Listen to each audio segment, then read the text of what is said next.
অভিনেতা অভিনেত্রীদের মধ্যে পারিশ্রমিক নিয়ে বৈষম্য রয়েছে পৃথিবীর সব ইন্ডাস্ট্রিতে। বলিউডে এমন বহু অভিনেত্রী রয়েছেন যারা সরাসরি স্বীকার করেছেন যে হিন্দি ছবির পারিশ্রমিকের ক্ষেত্রে অভিনেতারা অভিনেত্রীদের থেকে বেশি পারিশ্রমিক পান। অভিনেতা অভিনেত্রীদের মধ্যে আকাশ পাতাল তফাৎ রয়েছে পারিশ্রমিকের ক্ষেত্রে। শুধু পারিশ্রমিক নয়, বয়স বাড়লেও গুরুত্বপূর্ণ চরিত্রে অভিনয় করতে দেখা যায় নায়কদের, কিন্তু নায়িকাদের ক্ষেত্রে বেশ কয়েক বছর আগেও তেমনটা হতো না। যদিও সময়ের সঙ্গে অনেকটাই বদল এসেছে, সেই সঙ্গে পারিশ্রমিকের অঙ্কও বেড়েছে অনেকটাই। বলিউডের সবচেয়ে বেশি পারিশ্রমিক নেন দীপিকা পাডুকোন। ছবি প্রতি তার উপার্জন 15 থেকে 20 কোটি টাকা। কয়েক বছর ধরে পারিশ্রমিকের নিরিখে প্রথম সারিতে রয়েছেন এই অভিনেত্রী। অভিনয়ের দক্ষতার সঙ্গেই পাল্লা দিয়ে বেড়েছে দীপিকার পারিশ্রমিকও।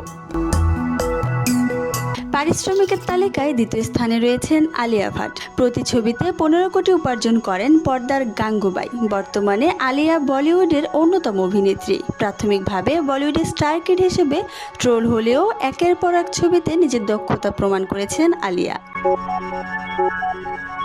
বলিউডে অভিনেত্রীদের পারিশ্রমিক অনুযায়ী তৃতীয় স্থানে রয়েছেন কারিনা কাপুর।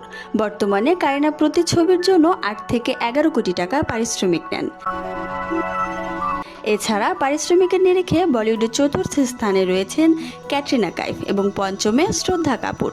ছবির সংখ্যা যাই হোক না কেন, পিছিয়ে নেই কৃতি সেনন, কিয়ারা আদবানি কিংবা কঙ্কনা রানাওয়াত। ভিডিওটি ভালো লাগলে লাইক, কমেন্ট, শেয়ার করে পাশেই থাকুন। এমন নতুন ভিডিও সবার আগে পেতে চ্যানেলটি সাবস্ক্রাইব করুন।